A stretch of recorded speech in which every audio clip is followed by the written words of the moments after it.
We're back with Breitbart Second Amendment writer, Dr. A.W.R. Hawkins. So you've been writing about campus carry as well. What's the latest going on there? Well, the very latest is Georgia passing it today. The Senate passed it. It was passed in the House on March 6th. The Senate Judiciary Committee made some slight changes, so it goes back to the House. Now, I've got a piece that may already be up, but it's getting ready to come up. What's important to understand if you're in Georgia, the House only has 2 days, literally.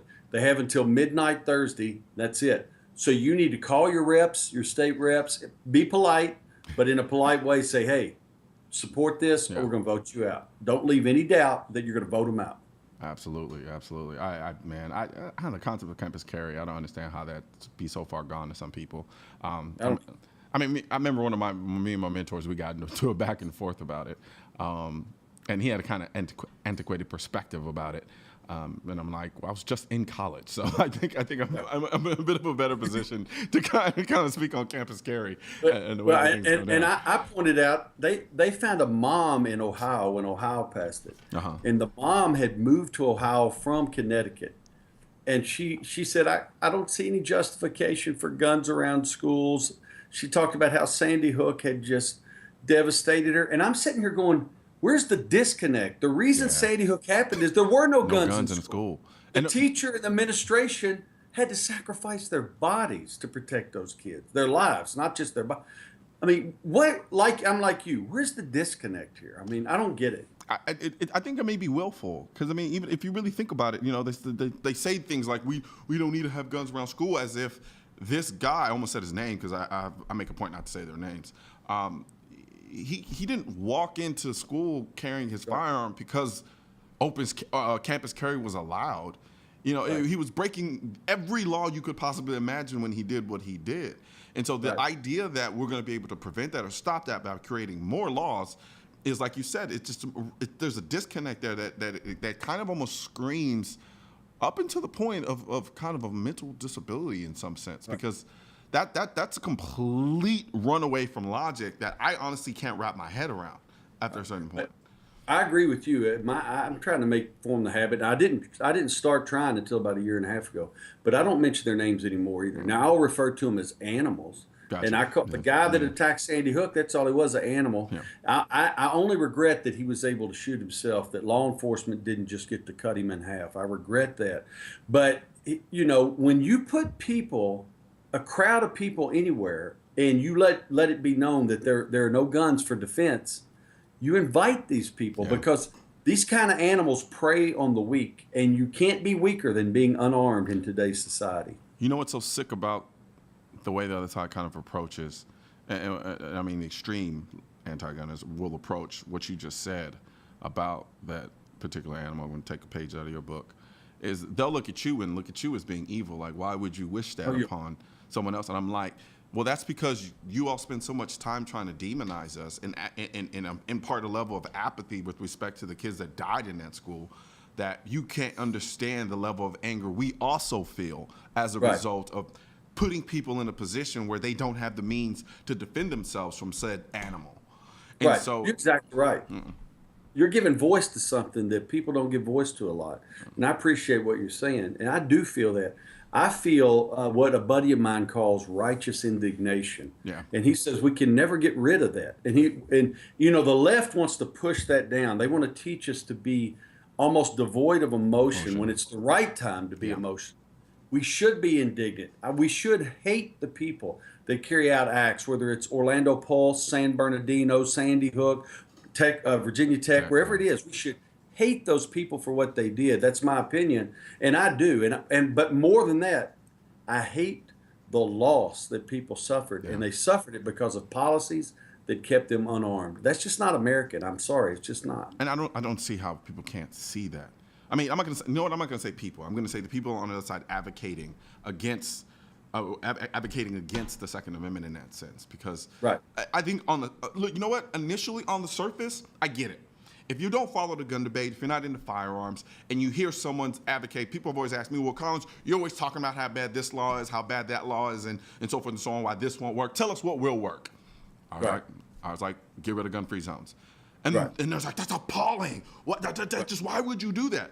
after I've broken it down to you and showed you the logic behind it, if you then don't understand it, then that's just willful ignorance on your part at that point. Because there's nothing else I can tell you or show you to get you to understand that any further. What we're doing right now is not working.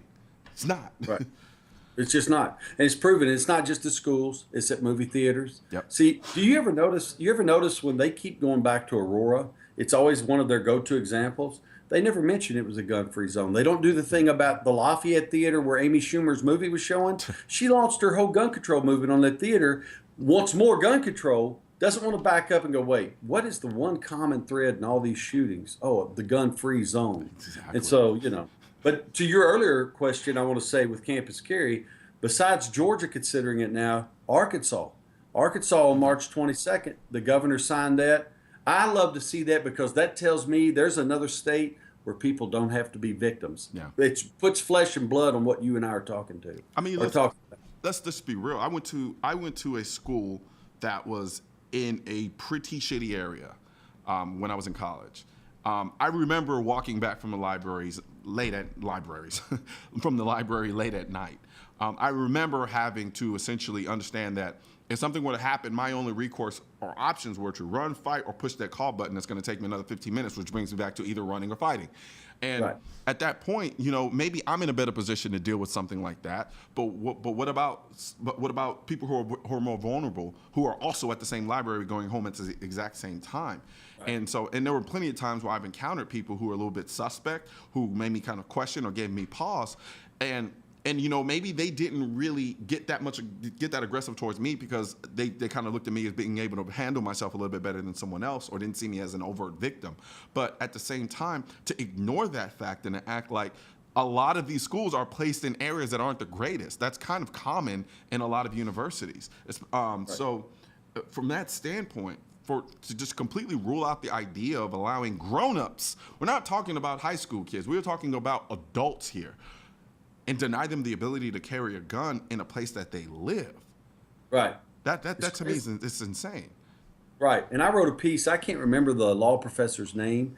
I believe she's at University of Miami, but I'm gonna cloak that by saying I believe. I could be wrong. Yeah. But when they were pushing campus carry in Florida last year, she came out, this is a paraphrase, but she said that women can't handle a firearm. That's a paraphrase. That if they have one with them, their attacker will just take it away and use it against them. If you will go to that degree to argue against firearms, I don't even talk to you. There's nothing to talk about. If you will go, C.S. Lewis used to talk about the man who would see through things. Instead of recognizing them, he kept seeing through them to see what was behind them. He said at the end of the day, all that man sees is nothing. He refuses to listen to the truth. Yeah. And that's how so many of these people are. You talked about willful ignorance a while ago. They're willfully or woefully supporting gun control. They're blind to facts. They're immune to facts. And a lot of that is on purpose. Some of these people don't even deserve to have discussions. They don't even deserve to be talked to. I know you're in there and I'm in there for the people who are still listening going, you know what? Yeah. I'm thinking about getting a concealed carry permit. For those kind of people, you need to understand the difference in life and death might be you having a gun and knowing how to use it. Don't be swayed by these leftist loons. Yeah, it does nothing for you, because at the end of the day, you virtue signaling off the idea of, I don't carry a gun because guns are bad.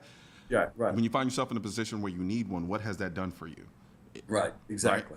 Right? Whereas I, on the other hand, I can go about my life. I may never have to use the gun that's on my hip right now, but in the event that I have to, it's there. And at that point, I'm going to be glad I didn't virtue signal.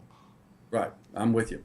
Yeah, that old cliche, my daddy used to say it all the time. You could see him right here over my left shoulder on the wall, but he used to always say, son, it's better to have that gun and never use it or never need it than need it and not have it. Absolutely. And when I was little, I used to think that's the corniest thing I've ever heard. And as you grow up, you go, you know what? That almost sums it all up. Yeah. And I know that's not his saying, that's an old saying, but I love that. I try to keep it in mind. Absolutely, absolutely.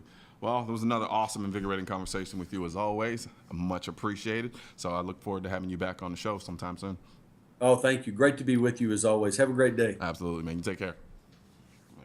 Thank you for joining us today on CN Live. We'll be back tomorrow at 5 p.m. here on NRATV, and I hope you will too.